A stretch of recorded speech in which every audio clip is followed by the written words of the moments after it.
오늘부터 시작해서 히브리서 13장까지 말씀을 계속 시간마다 나누도록 하겠습니다.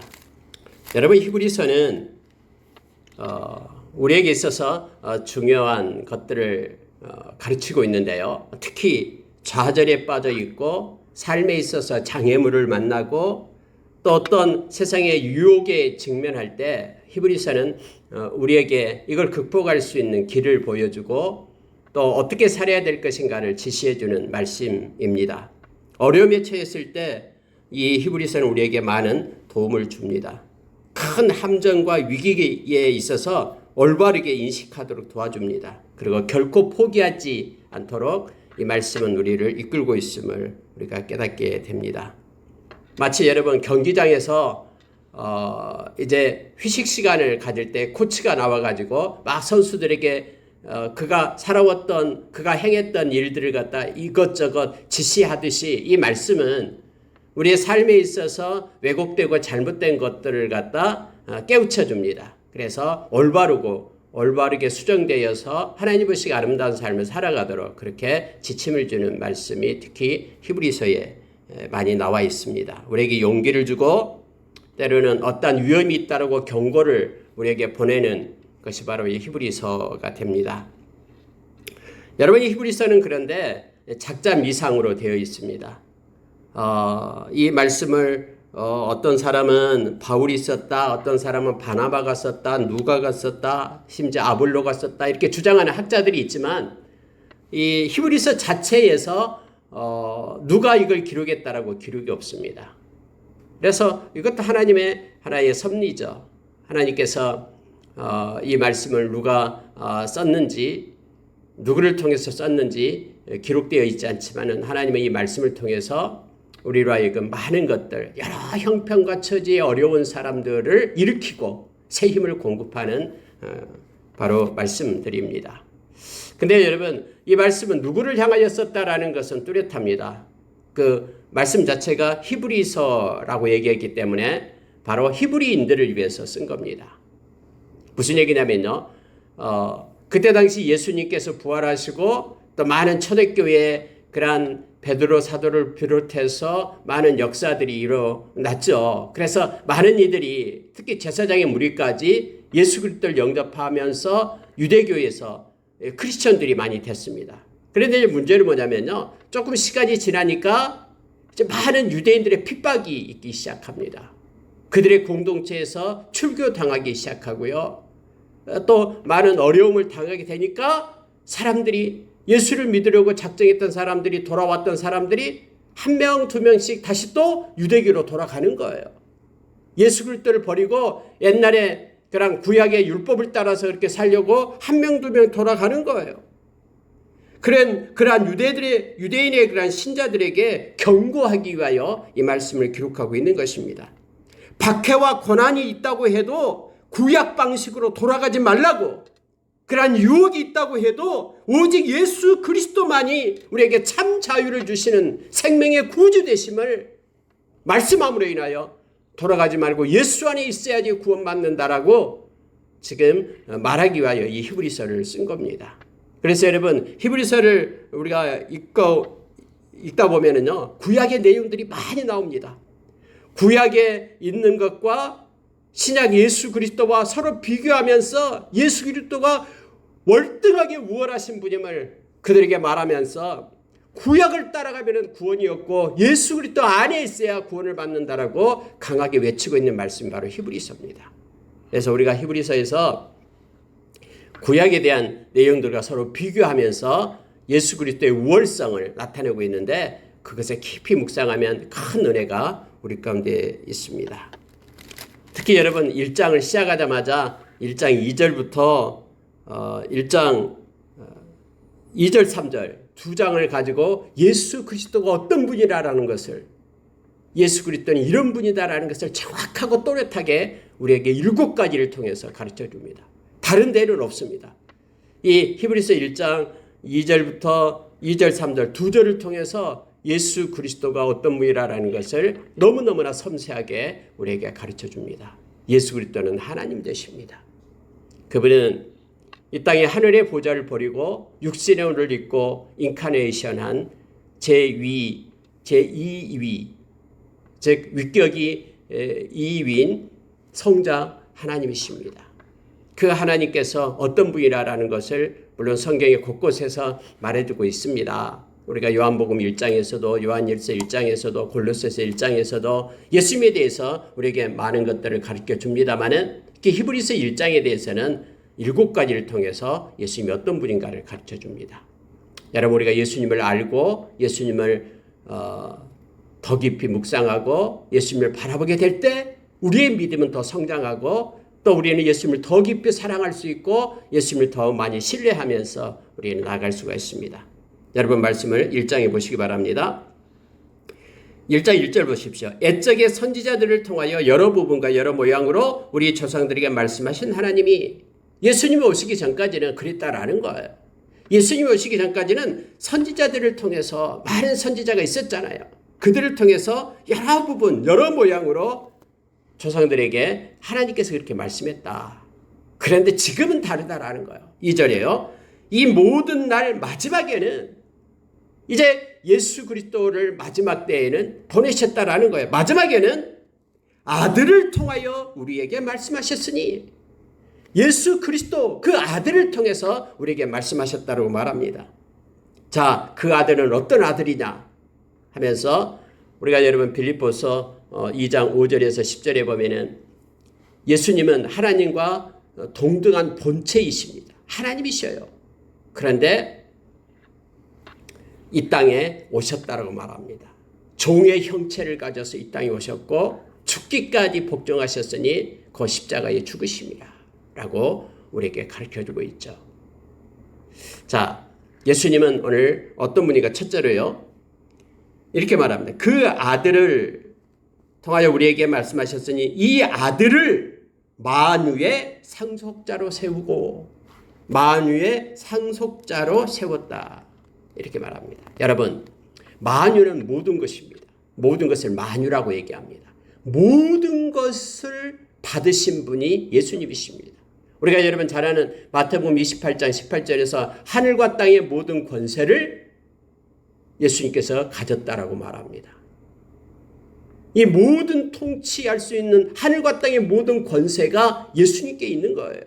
우리가 빌립보서 2장 10절에도 역시 땅 위에 있는 것, 하늘 위에 있는 것, 땅 아래에 있는 것, 모든 이의 무릎이 예수님의 이름 앞에 무릎을 꿇는다라고 말합니다.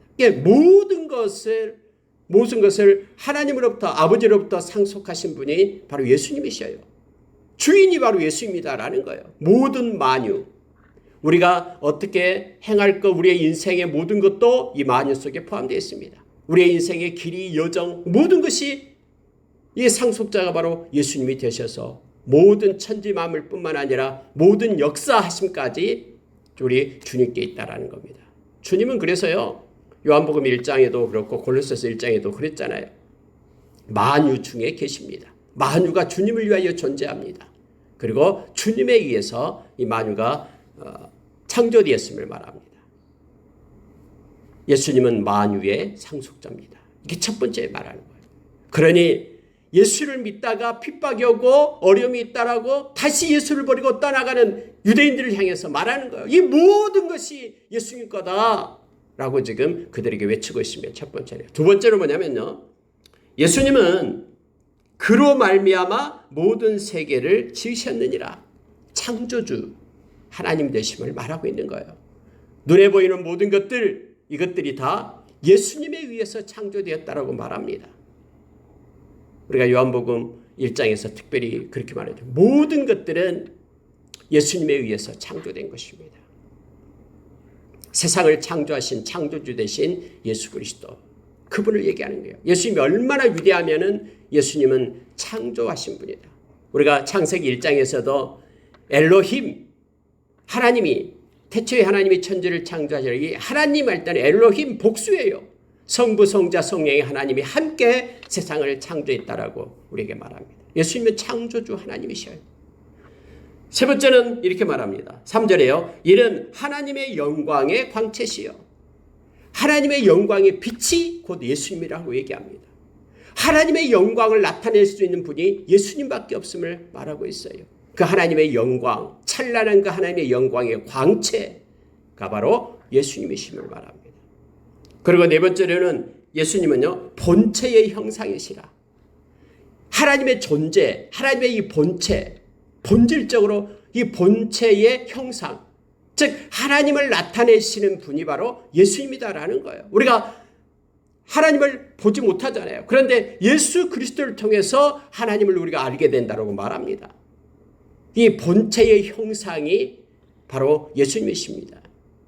리프리젠테이션이라는 영어 단어를 썼는데 이것은요, 대표라는 뜻도 있고 나타낸다라는 뜻이 있고 모습이라는 뜻이에요. 그러니까 하나님의 본체의 모습이 바로 곧 예수님이다라고 말합니다. 예수 안에 하나님이 계신 거예요. 그래서 여러분 우리가 요한복음 14장에서 그렇게 얘기하잖아요.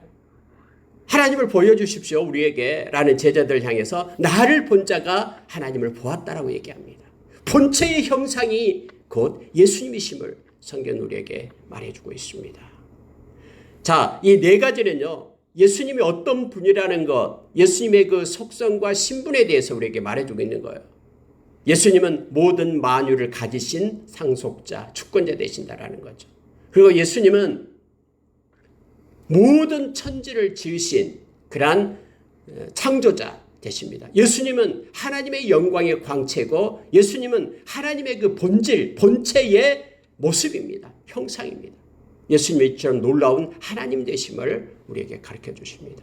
예수님은 하나님이셔요. 도마가 그렇게 부활하신 주님을 만나고 주는 하나님이십니다. 요한 사도가 요한 1서에서 주님은 예수님은 참 하나님이십니다 라고 고백했듯이 예수님은 하나님 되십니다. 그리고 나머지 세 가지는요, 예수님이 지금도 살아계셔서 역사하고 계시는 것을 말하고 있는 거예요. 자, 보십시오. 그의 3절입니다. 하반절이에요. 그의 능력의 말씀으로 만물을 붙드시고, 예수님이 지금 뭐하고 계시냐면요, 만물을 붙드시고 계셔요. 이 붙든다라는 것은 뭐냐면은 유지하고 운영하고 계신다라는 뜻이에요. 지금 예수님이 모든 세상의 만물을 뭘로 붙드냐면요, 놀랍죠? 능력의 말씀으로. 예수님은 말씀으로 모든 만물을 붙들고 계십니다. 모든 만물을 운영하고 계신 분이 바로 예수님이에요. 근데 뭘로요? 능력의 말씀으로. 예수님의 그 말씀을 가지고 모든 천지 만물을 예수님께서 운영하고 붙들고 계셔요. 우리의 인간의 생사복도 붙들고 계셔요. 모든 것을 예수님께서 붙들고 계신다라는 것을 기억하십시오. 근데 능력의 말씀으로. 여러분, 예수님께서 제자들과 함께 가다라 지방으로 배를 타고 가는데 예수님 피곤했습니다. 그래서 고물을 베고 주무실 때 광풍이 일어나가지고 막 물이 배로 들어와서 이제 배가 파선할 지경에 났잖아요. 그래 제자들이 예수님을 깨우면서 우리를 돌보지 않습니까? 우리가 죽게 되었습니다 라고 얘기할 때 예수님이 일어나서 얼리고피스토이 믿음이 적은 자들아 왜 두려워하느냐 하고 바다를 향해서 광풍을 향해서 잠잠하라 라고 얘기했습니다. 예수님의 말씀은 능력입니다. 그 말씀에 의해서 바다는 평온해집니다. 그리스도의 말씀은 천지가 없어진다고 해도 주님의 말씀은 아까 우리가 찬양을 했듯이 변함이 없습니다. 말씀이 있으면은 모든 것이 말씀대로 움직이고 그렇게 운영의 역사의 수레바퀴가 굴러가는 것입니다. 예수님은 능력의 말씀을 가지고 지금도 모든 만물을 붙들고 계십니다. 그래서 우리는 예수님의 말씀이 우리의 마음 가운데 풍성히 거할 때 지혜를 가지고 여러 가지 열정을 가지고 감사와 찬양을 할 수 있다라고 골로새서 3장 16절에서 우리에게 가르쳐줘요. 예수님은 지금도 살아계셔서 그의 살아있는 말씀을 가지고 만물을 붙드십니다. 그래서 우리도 주님의 말씀을 붙잡고 말씀을 묵상하며 말씀을 따라 살아가는 주의 제자들입니다. 그리고 여러분요, 여섯 번째는요, 이렇게 말하고 있는 것입니다. 죄를 정결하게 하신 일을 하시고, 죄를 정결하게 하신 일을 예수님께서 하신다고 말합니다. 뭘로요? 그의 보혈로, 그의 피로요. 예수님의 보혈은 다음에 히브리서 9장 14절에서 우리에게 가르쳐 주잖아요. 모든 죽은 행실로부터 우리의 양심을 깨끗게 하실 수 있는 것은 예수 그리스도, 예수 그리스도의 피, 보혈임을 우리에게 가르쳐줘요. 예수님은 지금도 우리의 모든 죄를 사하고 계십니다. 이거 현재형이에요. 회개하고 돌아온 이들에게 주의 보혈을 믿고 회개하고 돌아온 이들에게 정결함을 주십니다. 깨끗함을 허락해 주셔요. 그래서 예수님은 지금 말씀합니다. 죄를 정결하게 하시는 분이 예수님이시다. 지금 하시고 있는 일이에요. 모든 만물을 말씀으로 붙들고 계시고 그리고 우리의 모든 죄를 정결하게 하고 계시는 분이 예수님이십니다. 그리고 또 하나가 있는데요. 높은 곳에 계신 지극히 크신 이의 우편에 앉으셨느니라. 여러분 이게 무슨 뜻이에요? 저 높은 하늘의 보좌 우편에 앉아 계신 분이 예수님이라고 얘기합니다. 거기에서 그 보좌에 앉아서 예수님이 지금 잠자고 계십니까? 예수님이 쉬고 계십니까? 여러분 보좌에 앉으셨다라는 것은요. 통치하고 계신다라는 거예요. 지금도 살아계셔서 우리 주님은 통치하고 계셔요. 모든 것에 관여하고 계시고요. 모든 것을 붙들고 계시고 주장하고 계심을 우리가 기억해야 됩니다. 이 놀라운 주님을 이 히브리서 저자는 지금 우리에게 가르쳐주고 있는 거예요. 7가지를 우리가 기억하기를 원합니다. 예수님은 만유의 상속자 되십니다. 예수님은 모든 천지를 창조하신 창조자 되십니다. 예수님은 하나님의 영광의 광채십니다. 예수님은 하나님의 그 본체의 형상이십니다. 예수님은 지금도 말씀을 가지고 능력으로 모든 만물을 붙들고 계십니다. 예수님은 그의 보혈로 인하여 모든 죄를 사람의 죄를 지금 정결케 하고 있습니다. 회개하는 자에게요. 그리고 지금도 예수님은 통치하고 간섭하시고 개입하고요. 역사를 이루고 가시는 예수님이심을 살아계신 예수님이심을 히브리서 저자는 이렇게 말합니다.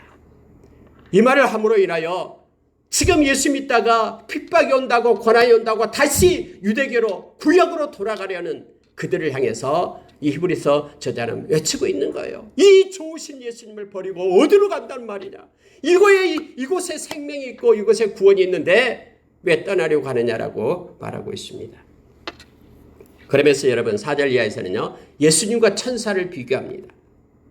자, 천사보다도 훨씬 뛰어남은 그들보다 더욱 아름다운 이름을 기업으로 삼으심이니라고 말합니다.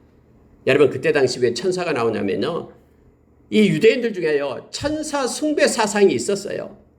구약에는 천사들을 통해서 하나님께서 이 사역을 하셨잖아요. 천사들은 바람으로 사역자로 사용했잖아요. 그래서 천사를 영적인 존재로 보고 막 그들을 숭상했어요. 근데 너희들이 지금 숭배하고 있는 천사보다도 훨씬 더 위대하고 뛰어난 분이 바로 예수님이다라는 것을 지금 그들에게 가르치고 있는 것입니다. 7절에 보시기 바랍니다. 천사들에 관하여는 그는 그의 천사들을 바람으로 그의 사역자들의 불꽃으로 삼으시느니라. 이거 그는 하나님이죠. 하나님의 바람으로 사역자로 천사들을 하나님께서 쓰신다라고 말합니다. 그러나 8절에 아들에 관하여는 자, 아들에 관해서 얘기합니다. 시편을 가지고 말합니다. 시편 45편, 시편 102편을 가지고 성경의 구약에 나타난 예수님에 대해서 말씀하고 있는 거예요. 여기서 주라고 말하는 것이 바로 예수님을 가리킵니다. 하나님이여 주의 보좌는 예수님의 보좌는 영영하며 예수님의 나라의 귀는 공평한 귀니이다.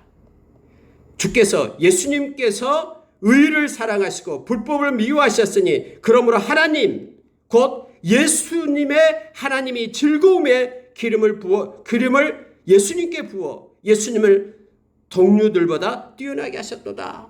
이건 여러분 구약에 나와 있는 구약 시편 45편에 나와 있는 예수님을 가리켜 주라고. 하나님과 주가 같이 나와요. 그 성부 하나님께서 성자 하나님께 그렇게 말씀하고 있다라고 말합니다. 예수님의 보좌는 영영하고 예수님의 나라는 공평합니다. 예수님은 의를 사랑하고 불법을 미워하고 또 예수님은 하나님의 그 즐거움을 예수님께 부어가지고 예수님은 훨씬 뛰어나게 하셨다라고 지금 성경은 말해주고 있습니다. 또 여러분 10절 보십시오. 10절은 시편 102편을 가지고 말합니다. 주여, 이때 주여 하나님을 말합니다.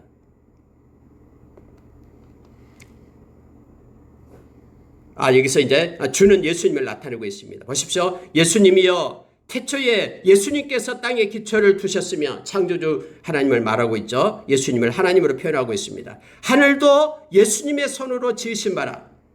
이것들은 멸망할 것이나 오직 예수님은 영존할 것이요. 이것들은 옷같이 낡아지리니 의복처럼 갈아입을 것이요. 그것들은 옷과 같이 변할 것이나 주는 예수님은 여전하여 연대가 다함이 없으리라. 여러분 구약에서요. 이처럼 주를 나타낼 때 주는 예수님이다라고 지금 히브리서 기자는 말하고 있는 거예요. 예수님이 지으신 모든 천지 만물은 멸망할 것이나 옷처럼 낡아질 것이나 아까 우리가 잠깐 장로님과 말씀을 나눴습니다만 모든 기계들은 이렇게 시간이 지나면 이렇게 고장이 나고 낡아집니다. 이 천지 만물도요 멸망하고 낡아진다라고 말합니다. 주님이 오실 때 이거 없어집니다. 그런데 주님은 영원하다라고 지금 말해주고 있는 거예요. 오직 주님은 영존할 것이고 이 세상은 옷과 같이 변해서 변할 거지만은 오직 주님은 여전하여 연대의 다함이 없으실 주님이다라고 그렇게 말하고 있습니다. 그래서 천사와는 말도 안 된다라는 거예요. 천사들은 그렇게 숭배하면서 예수님을 그렇게 무시하고 멸시하는 너희들이 뭐냐 하면서 지금 유대인들 향해서 지금 히브리서 주자는 그렇게 전하고 있음을 보게 됩니다. 누가 천사들을 향해서 어느 때에 하나님께서 네가 내 원수의 발등상이 되기까지 너는 내 우편에 앉아있으라 말한 적이 있느냐? 내 우편에 앉아있으라라고 말한 분은 바로 우리 주님 예수님밖에 없다라고 지금 그렇게 주장하고 있습니다. 자 14절 보고 마치겠습니다. 14절 보면요. 모든 천사들이 여러분 천사의 정의를 해요. 너희들이 지금 천사를 숭배하고 있는데 천사들은 이런 거다라고 성경은 가르쳐줘요. 천사들은 섬기는 영으로서 구원받을 상속자들을 위하여 섬기라고 보내심이 아니냐. 여러분 천사도 피조물입니다. 우리와 똑같은 피조물이에요. 천사들도. 그런데 천사들이 해야 될 역할이 있어요. 그는 섬기는 영이다라는 거예요. 그러면 그는 누구를 섬기냐? 구원받을 상속자들을 위하여. 여러분과 저는 구원받을 상속자들입니다. 로마서 8장에 보면은요, 예수님과 함께 하나님의 나라를 구원받을 상속자가 바로 저와 여러분이에요. 그러면 천사들은 구원받을 상속자된 저와 여러분을 섬기라고 지금 이 땅에 보낸 이들이 바로 천사다라고 얘기합니다. 그래서 천사들은요, 하나님의 백성들을 섬기는 것입니다. 하나님 아버지의 명령을 따라서 천사들이 하나님의 백성들을 섬기라고 보낸 영인, 섬김의 영이다라고 말합니다. 물론 성경에는 천사들이 하나님의 보좌에서 하나님을 찬양하는 일을 합니다. 또한 하나님의 명령을 받고 일을 수행하기도 합니다. 또한 악한 사탄과 싸우는 그러한 영으로도 나타납니다. 미가엘 천사 이렇게 나타나기도 하죠. 기쁜 소식을 우리에게 전해주는 가브리엘 천사의 모습도 나타나기도 합니다. 천사들은 바로 상속받을 자, 저와 여러분 영원한 하나님의 나라를 상속받을 저와 여러분을 섬기라고 보내는 섬김의 영이다라고 우리에게 가르칩니다. 그래서 숭배의 대상이 아니다라는 거예요. 오직 우리의 경배와 찬양을 받으실 분은 바로 우리의 하나님, 예수 그리스도 또 성령님, 이 하나님만이 되심을 성경 우리에게 가르쳐주고 있습니다. 말씀을 마치겠습니다. 오늘 특히 히브리서 1장에서는 예수님에 대해서 우리가 7가지를 꼭 마음 가운데 기억하기를 원합니다. 예수님은 만유의 상속자, 모든 천지의 창조자, 하나님의 영광의 빛, 본체의 형상, 그리고 말씀의 능력의 말씀으로 모든 만물을 붙들고 계시고, 그리고 우리의 모든 죄를 정결하게 하시고, 지금도 하나님 우편에 앉으셔서 모든 세상을 통치하고 다스리시는 그런 살아계신 하나님이심을 우리가 기억하기를 원합니다. 이 좋으신 주님 안에 우리가 있습니다. 이 주님의 안에는 하나님의 사랑이 있습니다. 영원한 구원이 있고 바로 조의 생명이 있습니다. 그래서 우리는 예수님 때문에 영원한 생명을 가진 자가 되었습니다. 오늘도 예수님과 함께 동행하면서 우리 하나님께 영광 돌리는 우리의 삶이 있기를 원합니다. 함께 기도하겠습니다.